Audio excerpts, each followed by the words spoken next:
सुबह जल्दी उठना। हाँ बेटा, जो इंसान ब्रह्म मुहूर्त में उठता है वो शिव के सबसे निकट होता है, क्योंकि प्रभु उस समय ध्यान में रहते हैं और उस समय उठने वाला मनुष्य ध्यान के तरंगों से जुड़ जाता है। देख बेटा, तू कितना भी ज्ञानी हो, कितना भी धनवान हो, लेकिन अगर तेरा दिन देर से शुरू होता है तो तू हर बार दूसरों से पीछे रहेगा, क्योंकि जिसने दिन की शुरुआत ही प्रभु के साथ की, उसका सारा दिन प्रभु की कृपा से चलता है। सुबह जल्दी उठना सिर्फ आदत नहीं है, ये एक आत्मबल है, एक तपस्या है, एक आह्वान है ब्रह्म को छूने का।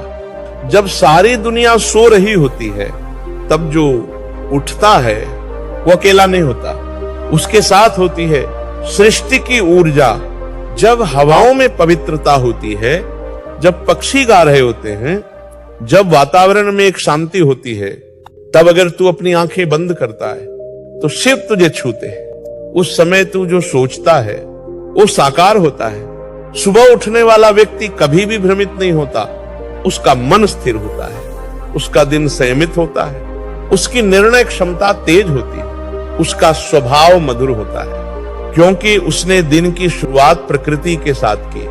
अब जो लोग कहते हैं मुझे तो देर तक नींद आती है, मैं रात को पढ़ लेता हूं, तो बेटा सुन ले, रात की पढ़ाई में जो शक्ति है वो केवल रटने की है, लेकिन सुबह की पढ़ाई में जो शक्ति है वो समझने की होती है।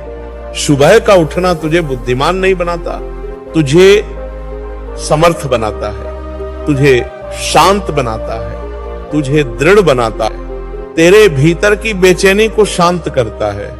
सुबह उठने वाला व्यक्ति अपने लक्ष्य के पास जल्दी पहुंचता है, क्योंकि उसका दिन लंबा होता है, उसके पास समय होता है, उसके पास चिंतन का अवसर होता है। वो दूसरों की तरह भागता नहीं, वो अपने लिए दिशा बनाता है। सुबह उठना मन को नियंत्रित करना सिखाता है, शरीर को अनुशासन में लाता है, और सबसे बड़ी बात, तुझे आत्मबल देता है। आज अगर तुम दुनिया के किसी भी सफल व्यक्ति का जीवन उठाकर देखो, चाहे वो कोई वैज्ञानिक हो, कोई योद्धा हो, कोई महापुरुष हो, हर एक सुबह जल्दी उठता था, क्योंकि सुबह उठकर जो ताजगी मिलती है, जो एकांत मिलता है, जो ध्यान की शक्ति मिलती है, वो दुनिया के किसी क्लब, किसी किताब या किसी गुरु से भी नहीं मिलती, क्योंकि सुबह स्वयं गुरु बन जाती है। वो तुझे सिखाती है कैसे दिन भर स्थिर रहना है, कैसे लक्ष्य पर टिके रहना है, कैसे अपने जीवन को काबू में रखना है। अब सवाल आता है, सुबह उठकर करना क्या है? तो बेटा जैसे ही उठो शिव का स्मरण करो, हे प्रभु आपने एक और दिन दिया, अब मैं इसे व्यर्थ नहीं जाने दूंगा। फिर जल पियो, प्राणायाम करो, ध्यान करो, और एकांत में बैठकर अपनी दिनचर्या सोचो, उस दिन को प्लान करो। जिस दिन की शुरुआत शिव के नाम से होती है वो दिन भटकता नहीं, जो दिन ध्यान से शुरू होता है वो व्यर्थ नहीं जाता। फिर चाहे तुम विद्यार्थी हो या गृहस्थ, महिला हो या पुरुष, सुबह का उठना हर एक के जीवन में प्रकाश भरता है। अब जो लोग कहते हैं हमसे तो नहीं उठता, तो बेटा ये मत कहो नहीं उठता, कहो अभी तक ठान नहीं पाया, क्योंकि जैसे ही तू ठान लेगा, तेरा शरीर, तेरा मन और तेरा भाग्य तेरे निर्णय का पालन करने लगेगा। आज ये मत सोचो कि उठने में क्या फायदा, आज बस उठ जाओ, उठो और आकाश की तरफ देखो, उस शांत वातावरण को महसूस करो, पंछियों की आवाज सुनो और अपने भीतर झांको।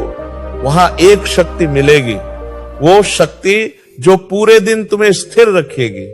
आज संकल्प लो, मैं अब सूरज से पहले उठूंगा, मैं उस समय उठूंगा जब शिव ध्यान में होंगे, मैं उस वक्त अपने भीतर शक्ति भरूंगा। देखना बेटा, तेरा जीवन बदल जाएगा, तेरे निर्णय बदल जाएंगे, तेरा मन बदल जाएगा, और एक दिन ऐसा आएगा जब तू खुद को देखेगा तो गर्व होगा कि तूने एक साधारण नींद को त्याग कर एक असाधारण दिनचर्या अपनाई। क्योंकि सुबह जल्दी उठना कोई मजबूरी नहीं है, ये तुम्हारा आत्म संस्कार है, एक यज्ञ है, एक साधना है जो हर रोज दोहराई जाती है। तो बोलो, मैं अब देर से नहीं उठूंगा। बोलो, अब मैं ब्रह्म मुहूर्त में शिव के चरणों में बैठूंगा। बोलो, अब मैं उस शक्ति को जगाऊंगा जो सुबह के समय मेरे भीतर सोई रहती है। अब तुम अपने आप से वादा करो, मैं जीवन को आलस में नहीं बहने दूंगा। मैं जीवन को प्रभु की भक्ति और आत्मबल से भरूंगा। बोलो,